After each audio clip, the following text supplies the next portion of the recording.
Bonjour les Capricornes, bienvenue pour cette guidance du mois d'avril 2022. Qu'est-ce qui se passe pour vous, nos Capricornes, pour le mois d'avril 2022, nos Capricornes?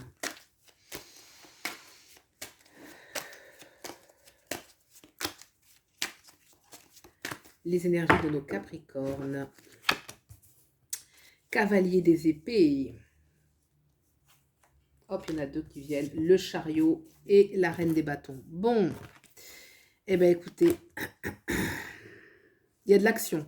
Il y a de l'action, en tout cas, ça bouge, que ce soit en vous, que ce soit extérieurement, ça bouge. Parce que le chariot, vraiment au cœur de la lecture, ça dit que vous êtes sur un nouveau départ. Il y a quelque chose, une nouvelle impulsion avec cette reine des bâtons. C'est clairement une impulsion euh, qui est axée sur la volonté de s'affirmer, la volonté de s'accueillir. J'ai un peu cette énergie de s'accueillir dans son énergie aussi, hein.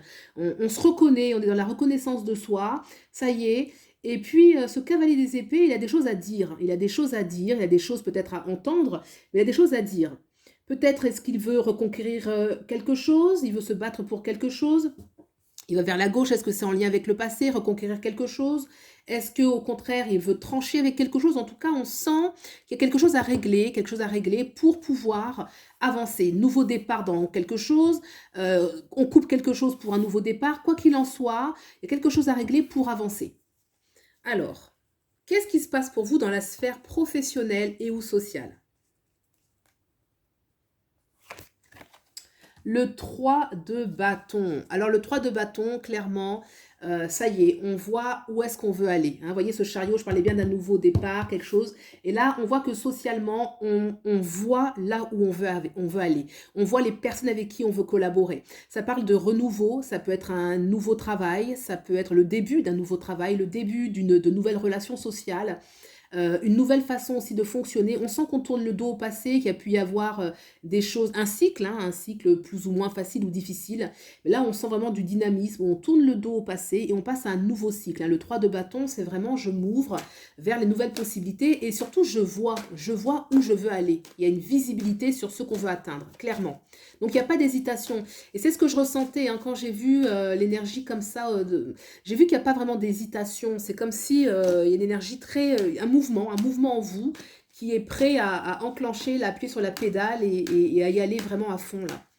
Qu'est-ce qui se passe dans la sphère sentimentale? La sphère sentimentale pour nos Capricornes. La sphère sentimentale. Le pape. Très bien. Alors le pape, c'est une énergie de stabilité, hein. On peut se sentir stable dans l'énergie, dans vos énergies sentimentales. Ça peut parler d'engagement, d'un engagement sérieux, qu'on va vers un engagement sérieux. Ça peut aussi parler, moi j'ai une énergie très terre où on veut ancrer les choses, on veut vraiment quelque chose de sérieux, une autre étape, un déménagement, pourquoi pas le chariot, le pape me parler d'un déménagement en commun, peut me parler d'engagement officiel, hein, que ce soit vivre en commun ou se paxer, se marier ou une union officielle, hein. Il y a quand même une énergie avec le pape, le chariot, comme ça, la reine des bâtons. Moi, je sens vraiment que il y a aussi une énergie de guidance, peut-être communiquer sur certaines choses importantes, d'officialiser certaines choses. En tout cas, on sent qu'il y a beaucoup de stabilité pour vous. Arcane majeur, hein, c'est comme s'il y avait une nouvelle étape, hein, le chariot, cavalier des épées. Moi, je sens une nouvelle étape pour vous, hein, quelque chose qui s'officialise. Est-ce que je peux avoir une autre carte pour ce pape-là, voir si on est... Qu'est-ce que ça peut nous dire de plus, ce pape? La lune, deux arcanes majeures. Alors effectivement, la lune, c'est aussi un peu l'énergie c'est comme si on va officialiser. Il y a quelque chose quand même dans un petit peu de... Comment je ressens ça là? La lune, il y a quelque chose qui est... ça peut me parler oui, de mariage, de grossesse. Pour certains, ça peut parler de grossesse. La lune représentant quand même la mer, nouveau départ. Ça parle aussi d'un déplacement, d'un mouvement, quelque chose Je sens un déplacement, quelque chose...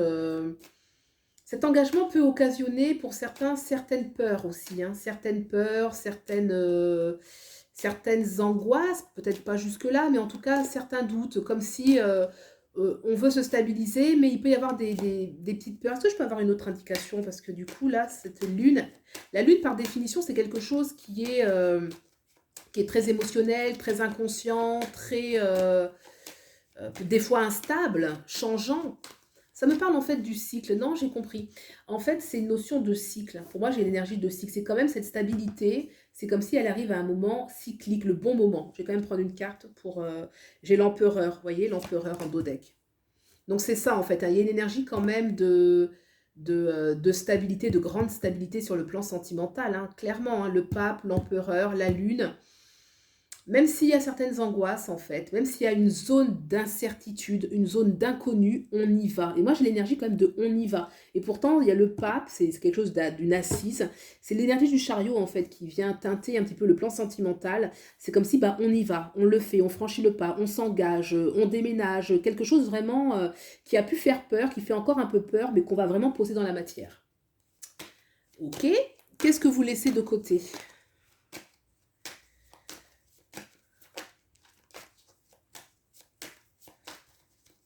Vous laissez de côté. Le 4 de coupe, eh ben, c'est l'ennui. C'est une énergie un petit peu d'ennui, de nonchalance. C'est pour ça que ça bouge là. Vous voyez, j'ai vraiment vu que ça bougeait. Certainement que vous venez d'une période dernièrement où vous avez pu être très insatisfait dans votre vie, hein, que ce soit sentimental, que ce soit professionnel, social, parce que j'ai vraiment des énergies qui bougent. Et effectivement, bah, vous laissez derrière en fait l'énergie où ça bouge pas justement, où vous êtes insatisfait, où vous pouvez vous sentir las, que vous sentez que c'est pas le bon moment d'agir. Là, il y a vraiment quelque chose de passif qu'on met de côté, hein. Pour aller où, du coup? Très, très bien. C'est quand même 3 arcanes majeures pour le sentimental, hein, et on sent que c'est des énergies un peu d'officialisation, hein. Ça ne me parle pas de sentimental, mais si c'est officiel, c'est déjà qu'il y a une grosse étape de franchie, quoi. Vous allez vers où, de manière générale, là? Vous allez vers où?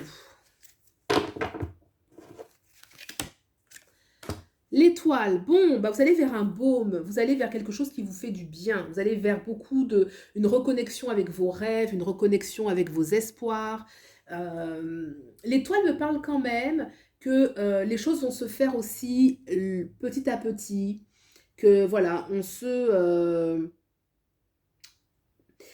stabilise petit à petit. Vous voyez, vraiment, ce domaine sentimental, moi, il m'interpelle. J'ai le sentiment que, je reviens dessus, là, j'ai le sentiment que c'est comme si on avait une guidance aussi, sa guidance intérieure.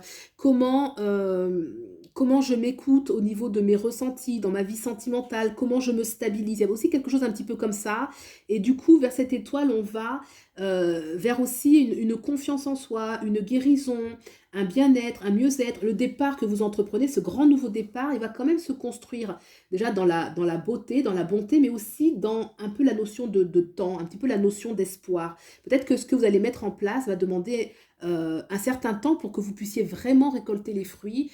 Et donc cette étoile me parle aussi que voilà, on va guérir, on va accueillir, on va accueillir sa part de vulnérabilité, sa part de doute qu'on peut avoir sur le plan sentimental, ses craintes, la peur de l'engagement. Il y a un petit peu quelque chose qui est comme ça.